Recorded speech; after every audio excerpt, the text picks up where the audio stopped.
Laboratorija za eksperimentalnu psihologiju je naučno-istraživačka jedinica u okviru studijskog programa psihologije Filozofskog fakulteta Univerziteta u Banja Luci. Osnovana je u junu 2017. godine. Formalizacijom statusa i obezbeđivanjem adekvatnog prostora za njeno djelovanje stvorili su se neophodni uslovi za nesmetan i kontinuiran rad u oblasti eksperimentalne psihologije. U laboratoriji su okupljeni nastavnici, saradnici i studenti zainteresovani kako za teme iz različitih oblasti psihologije, tako i teme iz srodnih disciplina. Kada je riječ o istraživanjima koja se realizuju u okviru laboratorije, iako naši članovi imaju široka interesovanja, fokus je prije svega bio na problemima koji se tiču pažnje, obrade jezika i donošenja odluka.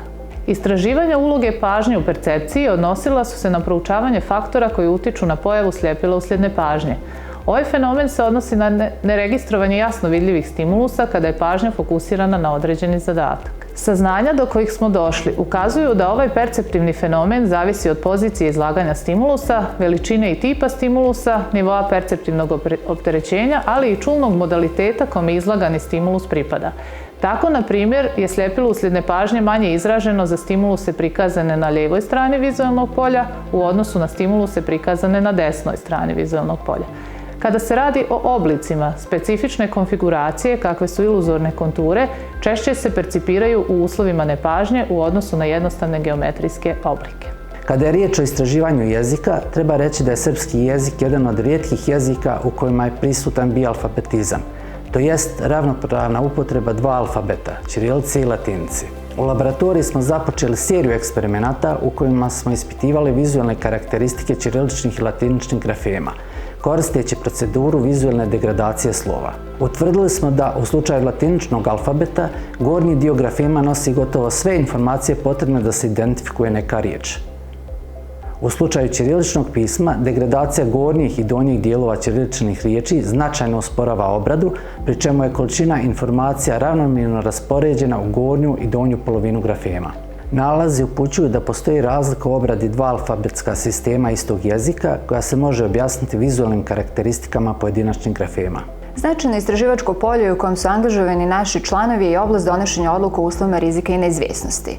Istraživali smo kako se donose odluke u saobraćajnom, medicinskom i ekonomskom domenu.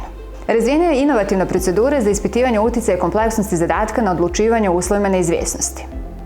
Ona nam omogućava da se prate objektivne promjene u ponašanju u zavisnosti od kognitivnog opterećenja te izvode zaključci o heuristikama koje leže u osnovi tog zaključivanja. Pored istraživanja, naše aktivnosti su usmjerene na osposobljavanje studenata za samostalan eksperimentalno-istraživački rad u oblasti psihologije.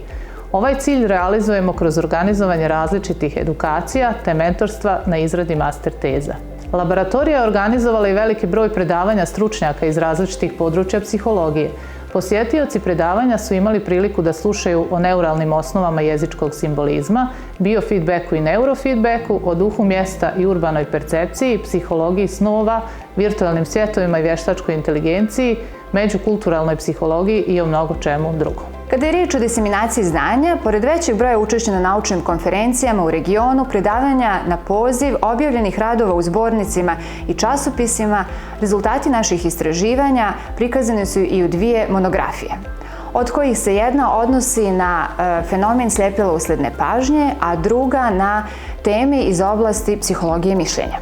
Pored toga, naši članovi su aktivni u popularizaciji psihologije, pišući na sedmičnom nivou tekstove za dnevne novine. Kada razmišljamo o budućnosti, planiramo aktivnije uključivanje u realizaciju međunarodnih projekata, podizanje naučnog učinka na viši nivo, te nabavku sofisticirane opreme koja bi nam omogućila povećanje kvaliteta naučno-istraživačkog rada. I na kraju, dodala bih da rad u oblasti eksperimentalne psihologije nije samo posao, nego i životni stil.